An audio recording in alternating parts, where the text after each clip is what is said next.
So, Dr. Grace, do you think these Benghazi hearings and the things that are coming forward and the revelations that are being made, and then, of course, Hillary's going to have to testify, do you think this is going to serve to help to sink her candidacy for president coming up? I think, yes. I think in the long run, Benghazi is going to destroy not just the president. I think it'll bring down Hillary's candidacy.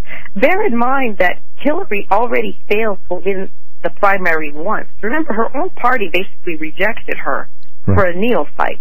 Right. And I think that with all the information that comes out about her horrendous leadership as Secretary of State, it'll make it impossible for her to win the nomination, let alone win a general election. Well, you're a tremendous... She's obviously not fit to be commander-in-chief. Right. No, I agree. You're a tremendous political prognosticator. I remember back during the election, boy, you were calling the shots left and right. I mean, right up to the last moment. And so I hope you're right on this. Well, listen, we've got another scandal going on, IRS scandal, and hearings, and Lois Lerner, and being held in contempt. What's the latest out of D.C. on that? What do you know about that for us? Well, big developments this week. So Lois Lerner was held in contempt in Congress this week. That means that right now a judge is in all likelihood going to force her to speak to Congress or go to jail. A grand jury is going to have to be convened. So this is huge. Congress, Republicans and 6 Democrats voted that she should be held in contempt. She's in contempt of Congress. I mean, this is unbelievable. Very few people get that black stain next to their name, and Lois Lerner joins that very small group of people that are held in contempt by Congress. And what's remarkable here is that 6 Democrats broke rank to support the Republican vote on this. Were there any big names among those? Any big names that you know of? There were many of them were those that are running in states that are moderate Republicans, moderate blue states. You know, that sometimes elect. They're purple or they're moderate, and so they really are going to be in a box if they don't show that they're responsive to what the people are demanding. But the bigger news is this, Carl. What? 26 Democrats joined the Republican resolution demanding a special counsel on the IRS. Wow. Wow, that's 26. Big. So now you've got 6 on Lois Lerner, and you've got 26 regarding the special counsel. That means that it's very difficult for liberals and mainstream media or Democrats to say that this is all merely a Republican concern. Right. It's obvious that it's a growing American concern. The American people are worried about the abusive power of the IRS, and the American people want to ensure that the IRS doesn't get involved in what it really amounts to suppressing political activity. That's what they were doing. Well, why doesn't Lois Lerner do what Hillary did and just say, what does it matter? What difference does it make?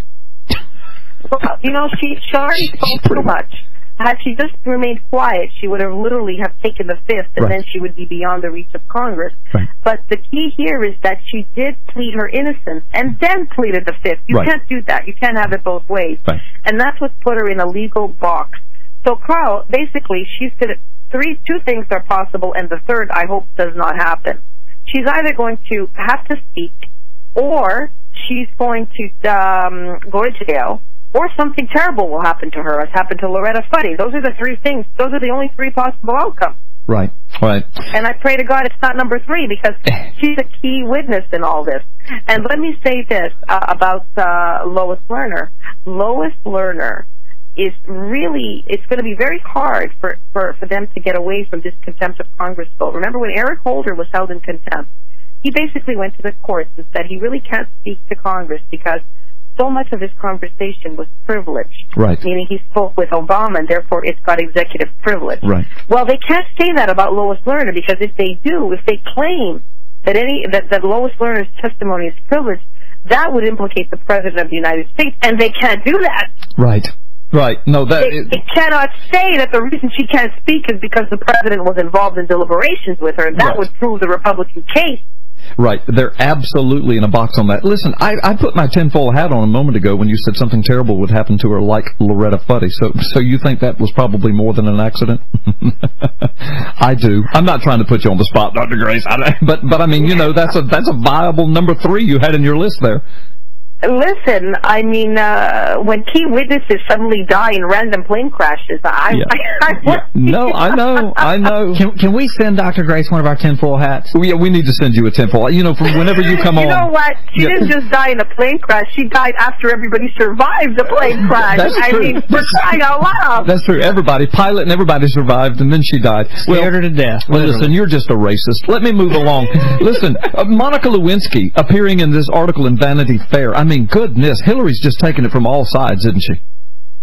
Well, look, this article by Monica Lewinsky is really, really damning, because what she writes is that she was branded and her life was destroyed basically, because the attacks on her were, quote-unquote, imbued with power. That is, Bill Clinton and Hillary Clinton collaborated to destroy her reputation.